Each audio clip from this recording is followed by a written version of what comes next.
We've all heard the phrase, it takes a village to raise a child, but the thing that we often forget is that it also takes one to support the mother.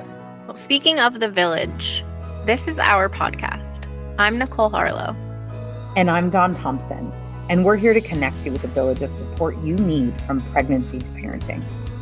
So come on this journey with us as we build your village one episode at a time.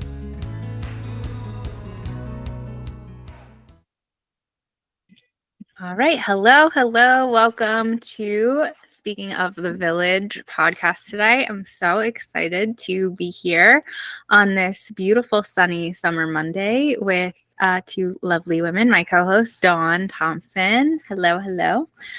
And Rachael Van Schoick. I said that right. Yep, you're good. Hello. So today's theme or topic that we are going to dive deep is keeping yourself pain-free during pregnancy and postpartum and how you can do that. So Rachael, before we get into it, would you like to just tell our listeners a little bit about who you are, your journey, and what exactly you do? Sure.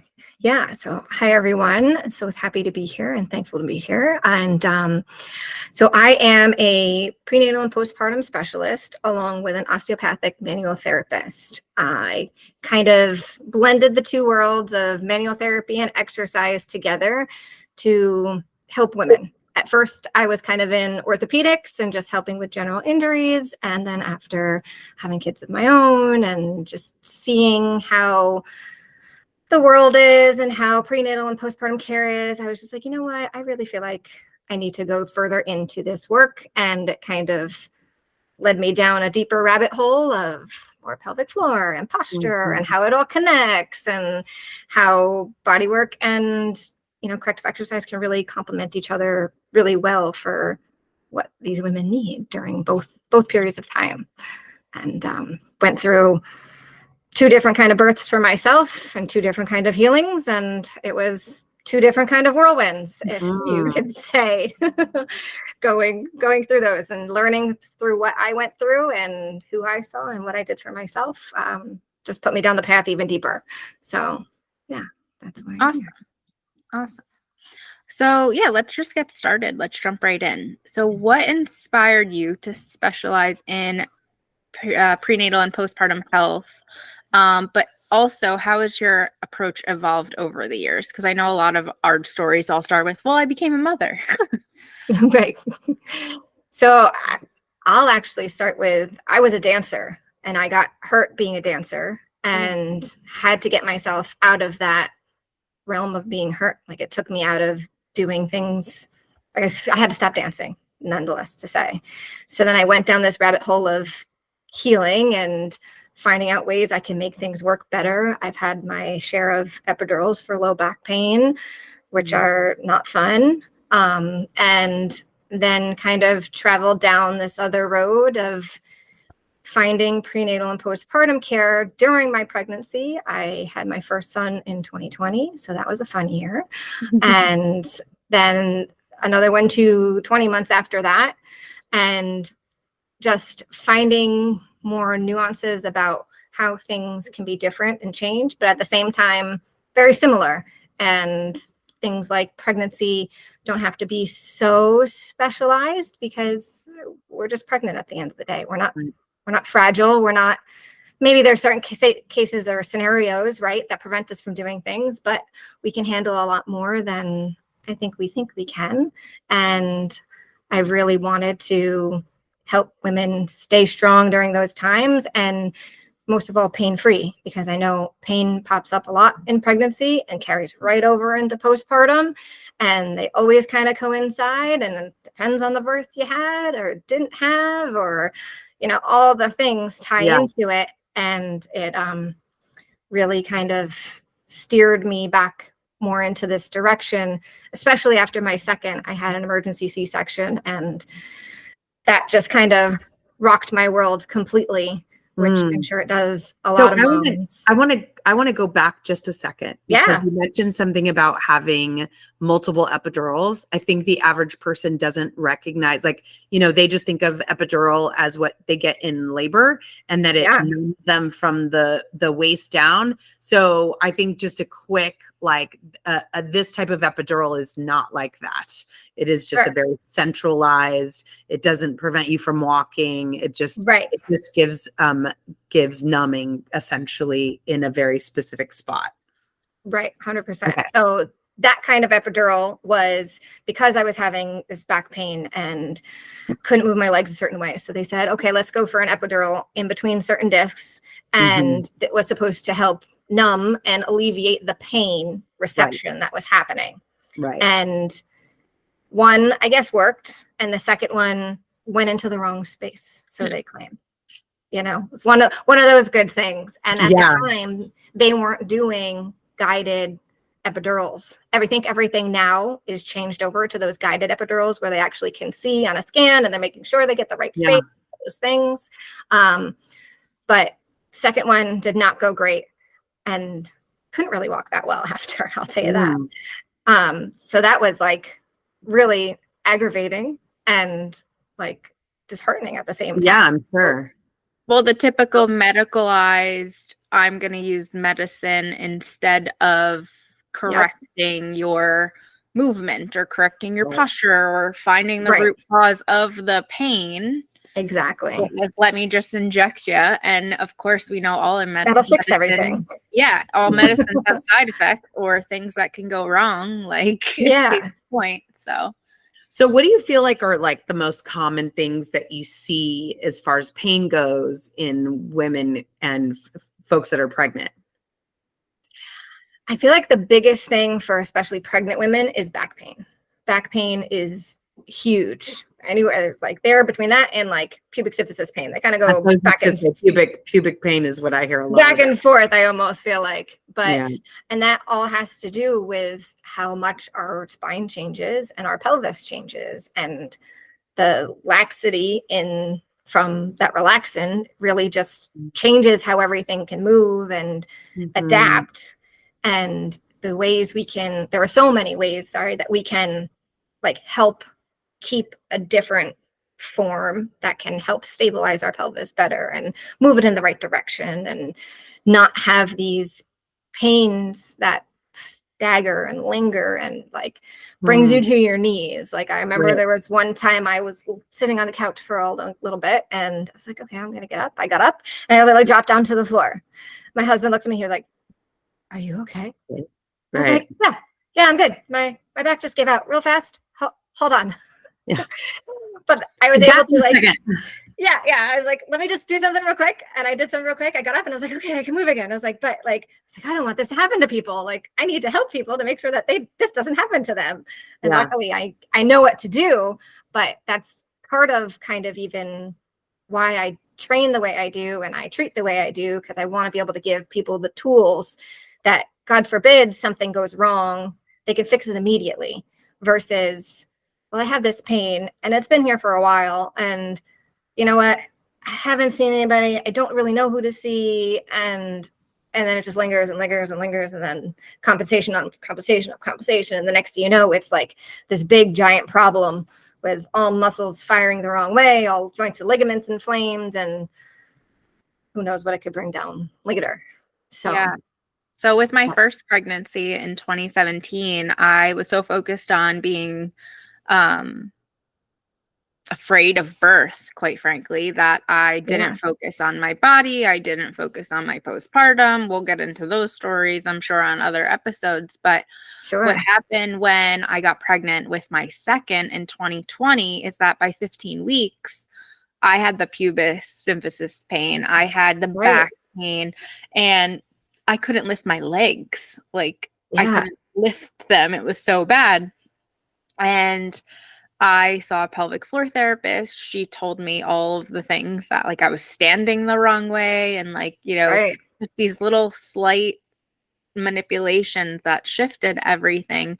But also, I've now seen her through all my pregnancies. But like looking back, hindsight's always 2020. If I would have seen her or found out about pelvic floor therapy with my first pregnancy, I probably was just so already out of whack that very early on, as soon as, pregnancy just brought it up. Yeah. As soon as I was pregnant and the bump started to form, right? 15 weeks, you're not super big at all yet, but like that's right. Kind of starts to show. It was immediately shifted down there. And I was like, but I'm not even huge. Right. I don't even have a belly yet. How does this happen? Right. I have a question. Yeah. I mean, like, I know this is going to totally go off of like our, totally fine. Section, but I mean, like, I'm sort of having like maybe an aha moment right this second, to be honest with you.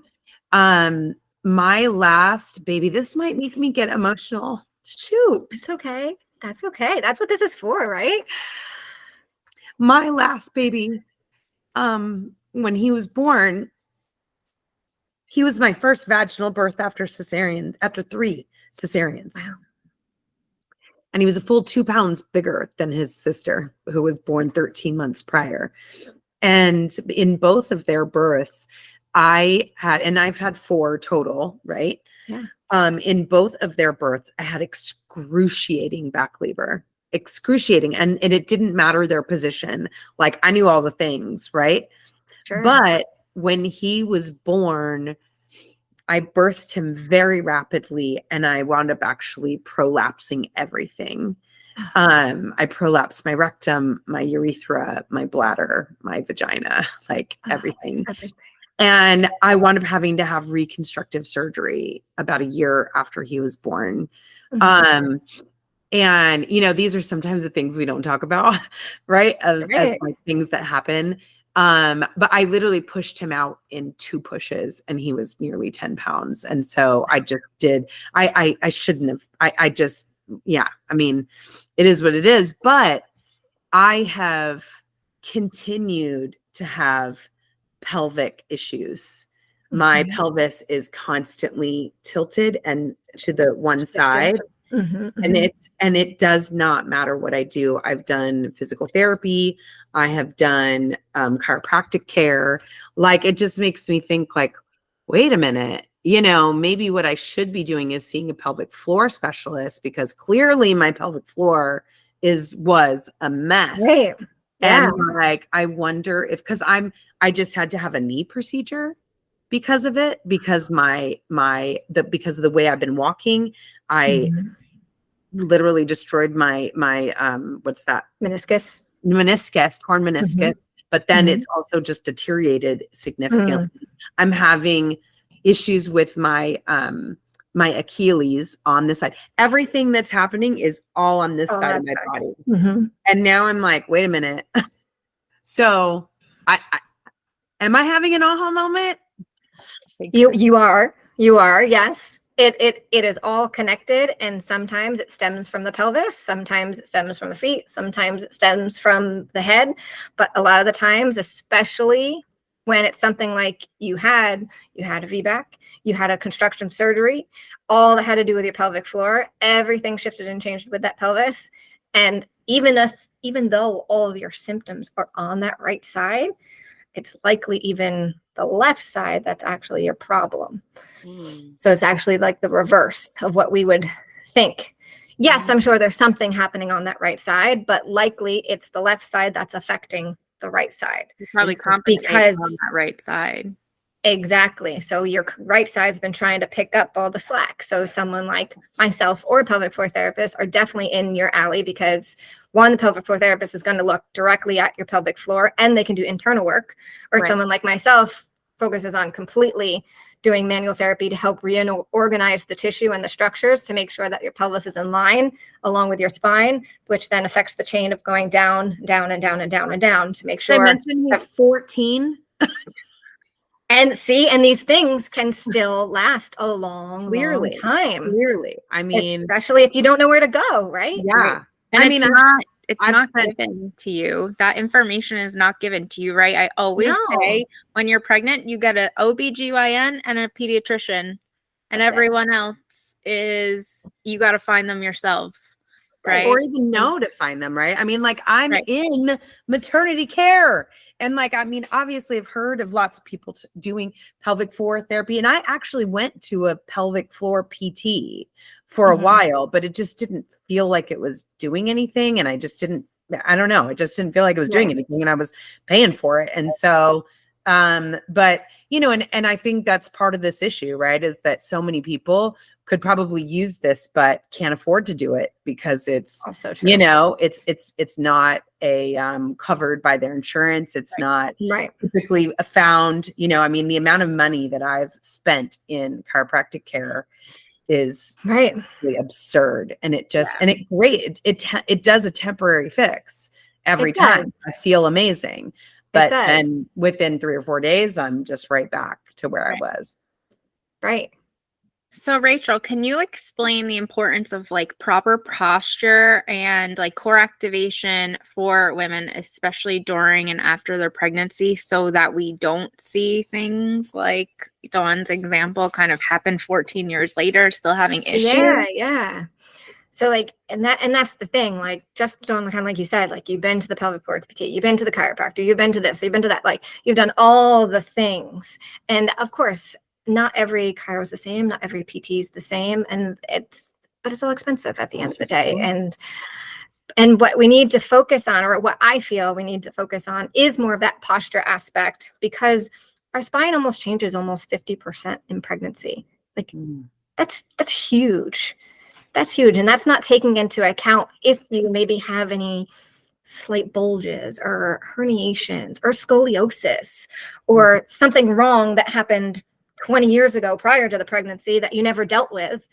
And like Nicole said, the minute pregnancy happens, everything shows up no matter what, because now your body has to change. And now you have all these hormones that create this change and create more elasticity. And next thing you know, if anything's not held strong, and doing things like core work and like breathing and creating better posture all helps our system essentially like recalibrate.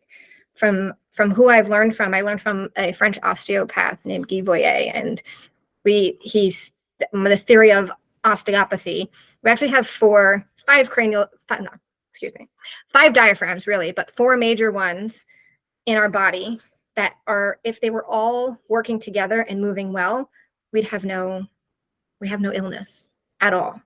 So the cranial diaphragm, the thoracic diaphragm, the abdominal diaphragm, and the pelvic diaphragm. There's all these ones. If they were working in harmony and in sync, there'd essentially be no problems, which is just nuts if you think about it that way. But the more everything can stay where it kind of belongs in a relative state, right? Nothing can be perfect, and we're not going to run around like a robot. But if we can create space and have the ligaments go where they need to go, and joints be mobile how they need to be mobile, but yet strong, then these things wouldn't show up. Or if they do show up, there's things you can do to immediately bring them back into the right place and then strengthen on top of that, which is why I love so much of the work that I do, because it's so different. And it's not like pelvic PT. It's not like chiropractor. It's not like massage therapy. It's not even like regular PT. It's very different approach wise for the whole body. I was just gonna say, can you tell me a little bit like what that means exactly? Or like what kind of things we're talking about that, you know, maybe somebody could do at home right now with that, you know, if they don't have someone like you that's nearby? Right. So one of the things that I teach automatically is, first of all, that posture, and that alignment is being able to stand tall. But tall is not what we think. You know, when we were little, everyone said, get tall. It's like, okay, how much can I pull my chin up and stick my chest out, right? Like that's what we think tall is. But it's really the opposite. We actually want to pull our chin in, draw our shoulders down, stack our head over our shoulders over our ribs over our hips. And that's how we want to have our posture. So we always want to create length through our ears and our shoulders, essentially the best way we can, versus the opposite this way, or, you know, our good old foam position this way. As I'm like hunched over. But everyone gets into this hunched over position. But the more we can, I'll face sideways even. Instead of going up this way, it's more we kind of bring it in and drop and stay upright without feeling like one way shifted this way or that way, where we kind of find our, what we call our gravity line. That can really just help us through our daily things that we're doing, whether we're just standing, doing dishes, standing, folding laundry, moving our kids around, not shifting to one hip or the other, but can really, right. You know, I'm sure you've noticed I've probably done it at least 5 times already. I cannot sit still. Right. Yeah. So what I do is, one is something called these exercises called LDOAs.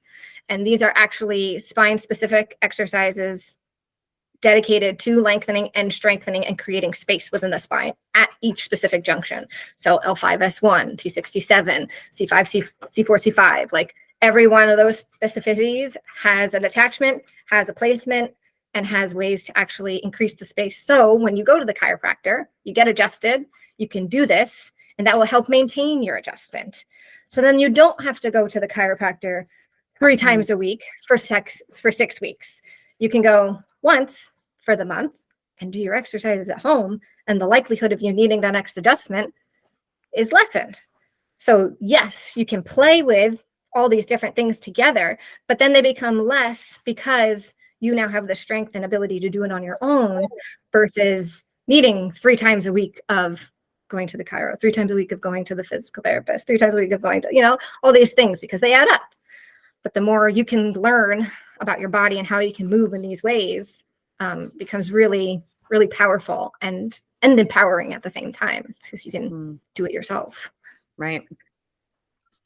Yeah, I think that's a big point, is the empowerment of women, especially during the period of pregnancy and postpartum, because we're so, like we started talking about in the beginning, like, oh, we're fragile. Oh, we're, you know, disabled. We're whatever word you want to call it, you know, when you're pregnant, when it's in reality, like, again, whole other episode, like we're so powerful during that time. We just need to empower each other, you know, and a lot of these movements do that. And instead of scaring people of like, don't start new exercises when you're pregnant, right? It's like number 1, don't start something new while you're pregnant. It's like, well, yes, to an extent. Don't start CrossFit if you've never done CrossFit. Right. Don't go running if you've never gone running. Don't start lifting heavy weights if you've never lifted heavy weights. But especially if it's like a second pregnancy, well, guess what? You have a 30-pound toddler, likely, if not heavier. Yeah. You need to know how to lift that toddler up. You need to know how to take the groceries inside. These things are not light. We're still picking up heavy things. So we need to be able to implement something new that's beneficial and important as a base of a foundation versus like, go start a new workout routine. It becomes very different. And I think that's hard to, you know, say to other people, especially like Nicole said, you are like afraid for pregnancy, right? Like, that's a lot of people, like either they finally got pregnant or they did IVF and they're finally pregnant. They're like, I don't want to move. I don't want to do anything. I don't want to do anything that's going to hurt this baby, this pregnancy. And as I respect that 100%, but there are so many things that people can still do and still support their bodies without being fearful and without having people like, no, don't do that. But meanwhile, every day in their life, they're doing all those things anyway. So why not support them and guide them in the ways that can be beneficial, so then they can do all these things and not have to rely on somebody else, or, you know, stop doing them completely, or, you know, any of those things. Yeah. Well, I find it really fascinating. I don't know. I'm like, you know, you've sent my mind reeling. I'm like, maybe I've been doing this wrong for a little while, you know, and I might need to look into. Oh, well, and that there you go. Like, how do we find someone like you? So there's not a lot of us, honestly. there's only a hand select. There's actually a couple though in California. So I can definitely give you those names. But like for me, I'm in New Jersey. I'm only one of 3 therapists in New Jersey who actually do the manual work that I do and do the LDOA exercises that I do. And that's it in New Jersey. So, but there are other places There's people in Texas, there's people in Ohio. There is a directory you can go to. I can share the link with that for you, so you guys can look through that. Yeah. Yeah. But there's a directory for the Aldoa, and then there's not so much of a directory for the manual therapy part yet. That's like a working in progress type of thing. But the manual therapy is different because it's more osteopathic, and the DOs that we have here in the States they're more like doctors, right? They're medicalized. They give you prescriptions, but at one point they were all taught what's called osteopathic manual therapy, which is how to treat the body with manual work and the fascial tissue and ligaments and joints and moving the structures of the body without like crazy adjustments unless needed. I don't adjust anyone. I can't. And then using the fascial system as well. So by manipulating these things in order to, release tension how it should be, and then keep it released, keeping rotation and mobilization where it needs to be. But this was all used once upon a time, and then it got changed because of our pharmaceutical company came in and realized that it was working too well. Exactly. So, but it really is a more like full body approach. You can almost compare some of it to like craniosacral work. So it's a little bit of craniosacral with a little bit of movement and a little bit of, just releasing tension, but overall manipulating things so things open up and create space, and so that the body just uses itself to heal itself like it's supposed to.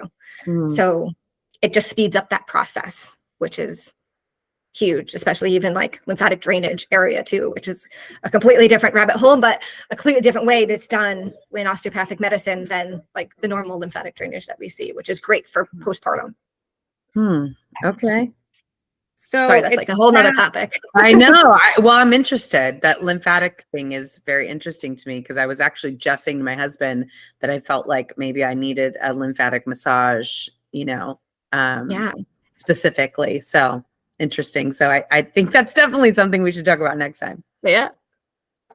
So Rachel, it seems like it's an in-person therapy. The manual therapy part, yes. Okay. The training and the Aldoa part doesn't have to be. I do that virtually as well as some others do virtually as well.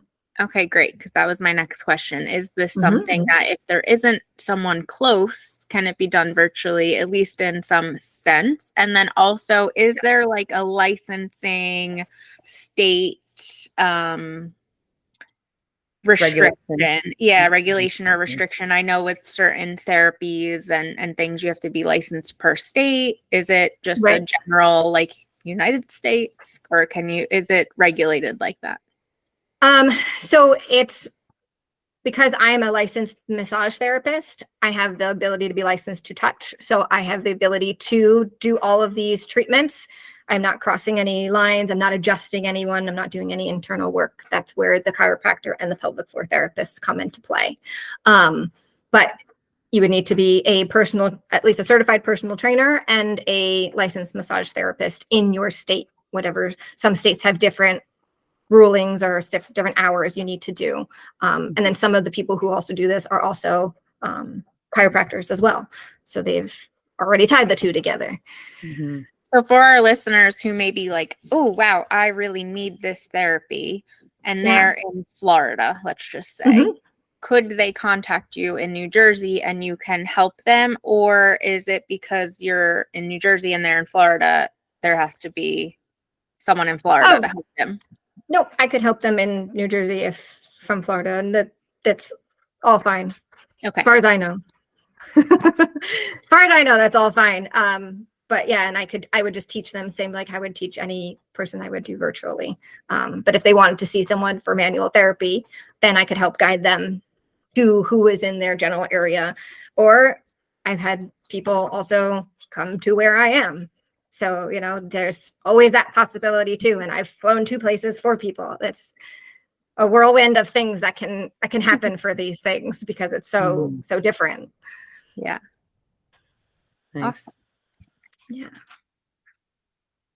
So are there any common misconceptions that you encounter with postpartum recovery? And with those, how do you address them in your programs?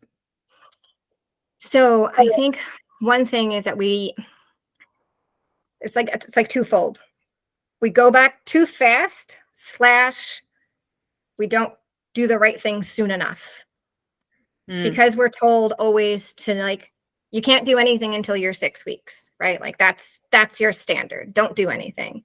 But there are so many things you can do prior to that 6 weeks that can promote healing in such a way that by the time you get to 6 weeks, because they don't ask you, what were you doing prior to pregnancy? Were you running half marathons? Because they're going to go out and start running if they're a runner, and they're going to start running, and then likely they're going to think everything's okay. And then 3 months from now, maybe they'll just start leaking a whole lot. Obviously that's not every scenario, but that's a likely story because no one asks what you did prior or what you did pregnancy. They just say, up 6 weeks, you're good, ready to go. And there's so much stuff you can do prior to that. That's not like crazy exercise, but like rehab, like an ACL rehab should have, or a meniscus tear should have, right? Like those all get rehab right away. Like you get surgery, you're supposed to be up and doing. So that's where kind of my programs kind of come into play. I have a program that's called Power and Postpartum that's for moms specifically in healing, whether it's a vaginal birth or a VBAC or cesarean, all focusing on how to help their bodies get back into exercise before they start something, before they start a program, before they start into classes, before they start running. There's so many foundational moves that you should be doing and know how to do so you don't leak, so you don't have back pain, so you don't have pelvic pain, so you can close your diastasis, so you don't have killer headaches, so you don't have wrist pain from holding your face. Like there's so many things that we just don't address.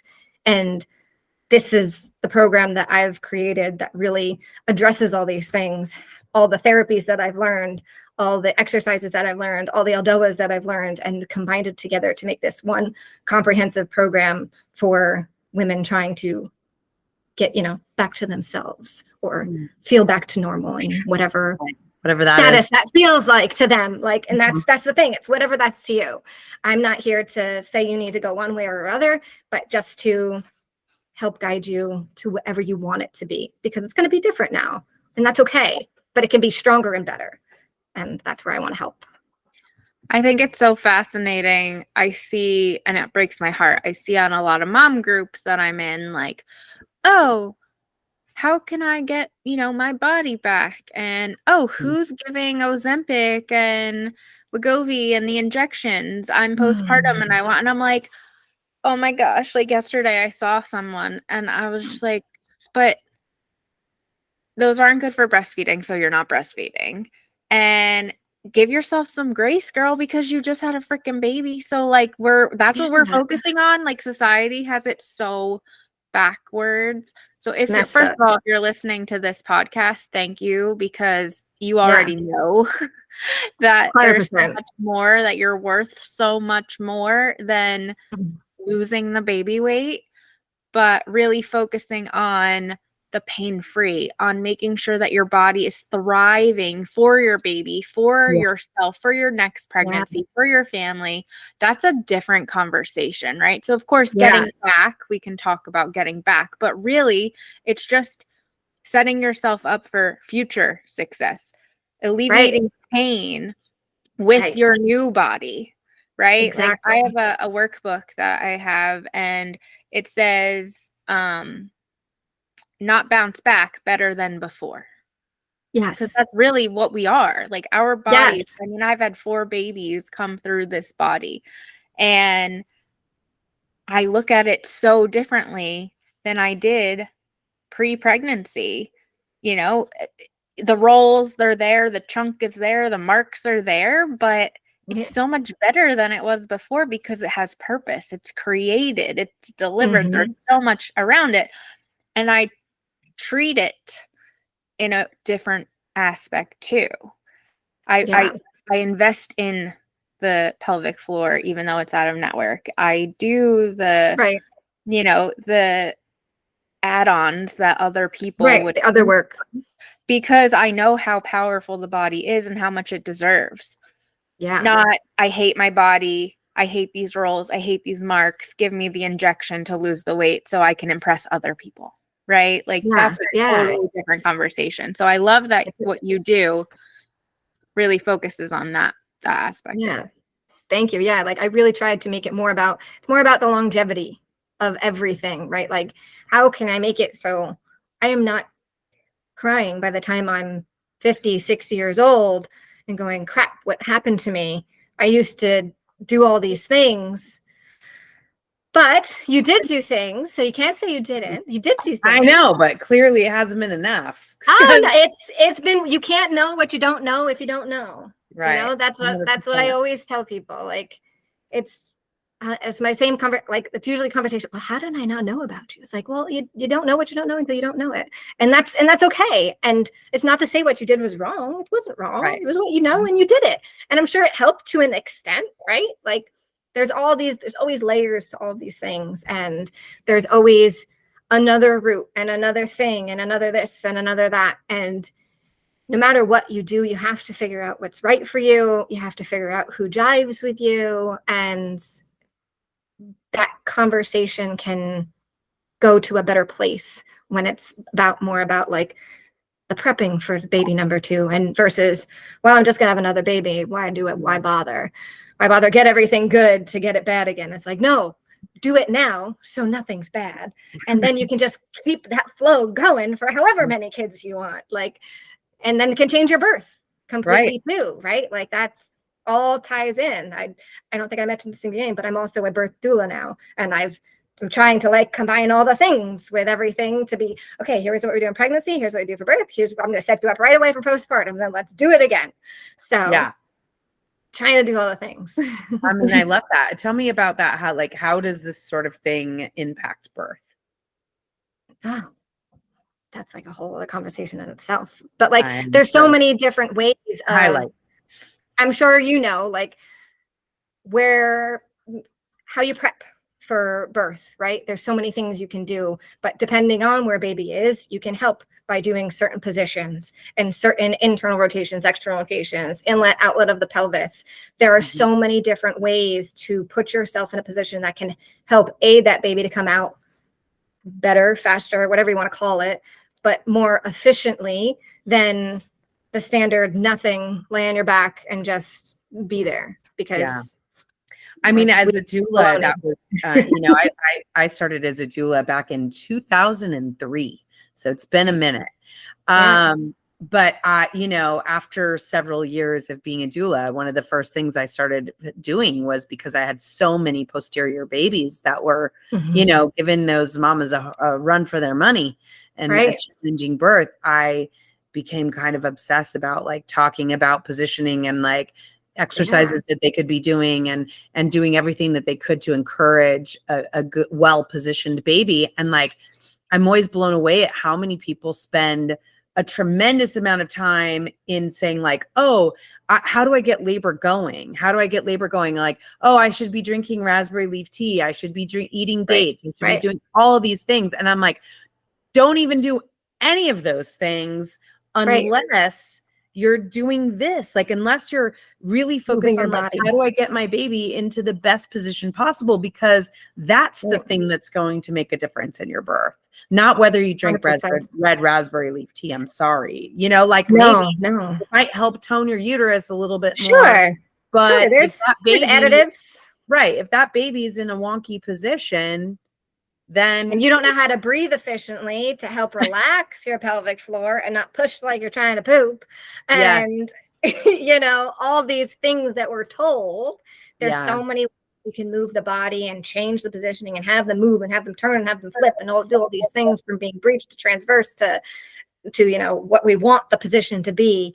And during the pregnancy, during the birth, it can change that so much more, which then can also help with all those contractions and back labor and painful moments and heart rate droppings and all the things they scare about, like all those things. It makes such a difference.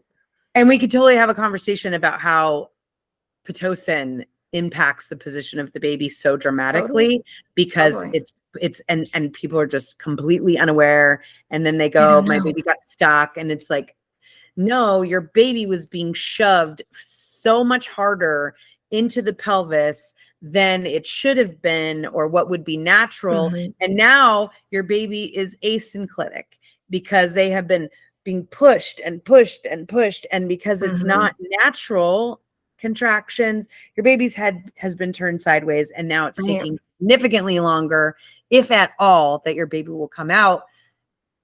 Because now your baby's stuck and your pelvis is too small and you have to have a cesarean. Right. Like, yeah. Yep. Yep. I mean, listen, we hear the same story over and over and over and over and over and over. Amazing. It's amazing. So frustrated that the birth community talks about it all the time because we witness it, and the medical community just disregards it entirely. That it's, I know, they're just, it's like somehow they're not putting two and two together. I don't know how that works, but they don't want you to feel empowered. They want you to feel, oh, my body can't do this, so you can have a repeat C-section next time. They have an agenda and a quota. Yeah. Okay. I have a hard time with that after so many years of doing the work. Well, that's true.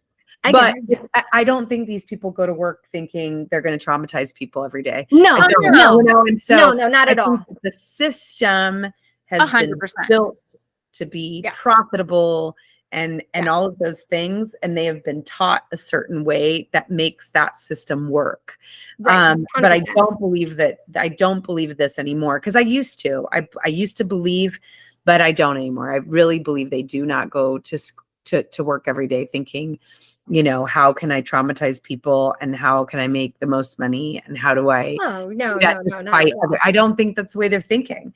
I think it's really just a completely different mode of training and information. And that's where I wanted to say it's how they are trained. Yes. And the information that's installed into their brain. And we talk about this a little bit in NLP and the subconscious mind, and how they get from point A to point B in their brain, right? How their neurotransmitters go from this to that.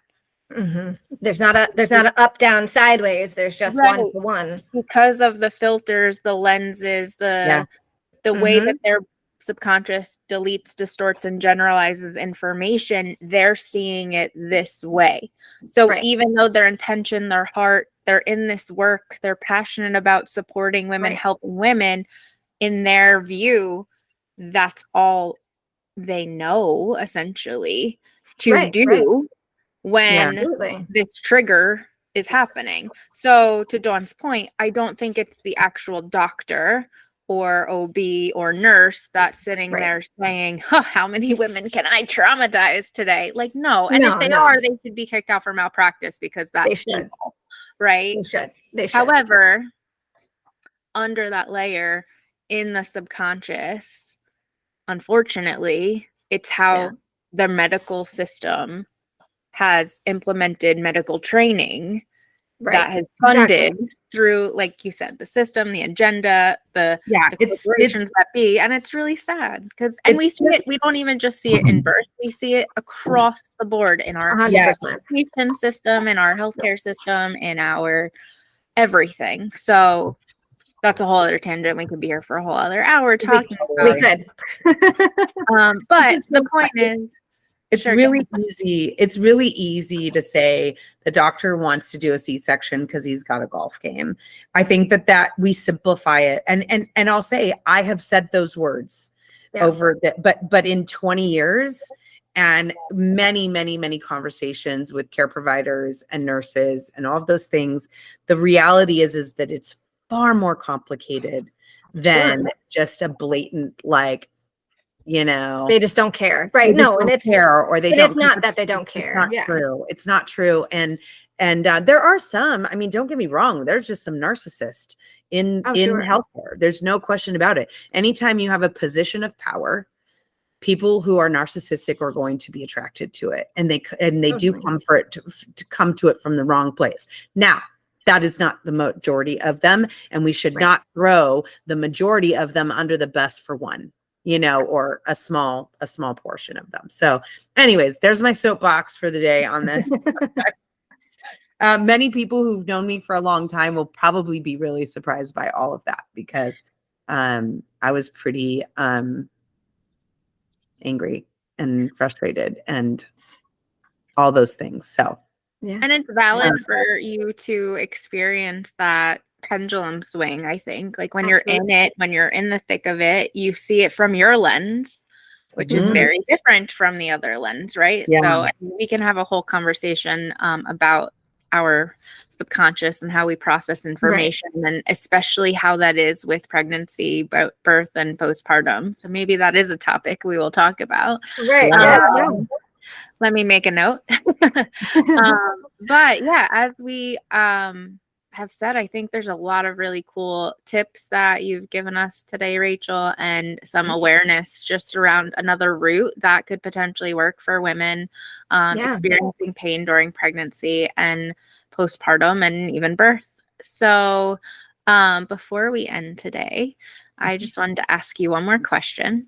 Sure. Speaking of the village, who would you say is the most important member in your eyes, other than, of course, yourself, in a village to support women and mothers? I'm actually going to go on a different side of where I first told you in the beginning, but I'm going to go mental health to coincide with manual work, because I know for me that was a barrier, and I know that's a lot of people's barriers. And sometimes, even though we think we're doing all the things for our body, if that mental health component is not addressed somewhere in there, our bodies still just don't heal enough in that physical form that they need to without that extra mental touch, because we go through a lot, and no matter if it was traumatizing or not traumatizing, or whatever traumatizing is to you or to that person, all makes the difference for all of this. So I think that's majorly important. I absolutely agree. Me too. All right. Well, thank you so much for this conversation. I know I learned a lot, and thank you so much for having me. I really had fun. I clearly did as well, because I'm like, I'm immediately going to jump off this call and figure out where the next person is in California, you said. So we'll talk next. Yeah, that would be great. And for those of you who are listening, like we mentioned, look in the show notes and you'll be able to see that directory that Rachael mentioned, or be able to contact her directly. Yeah, so, absolutely. Everyone. Perfect. Thanks, you guys. Hi, everyone. Thank you. Hey, thanks for joining us on Speaking of the Village. If you love today's episode, make sure to hit subscribe and share it with a friend. And remember, you're not alone. We're here, we're listening, and we're all in this together, because in our village, no mom walks alone.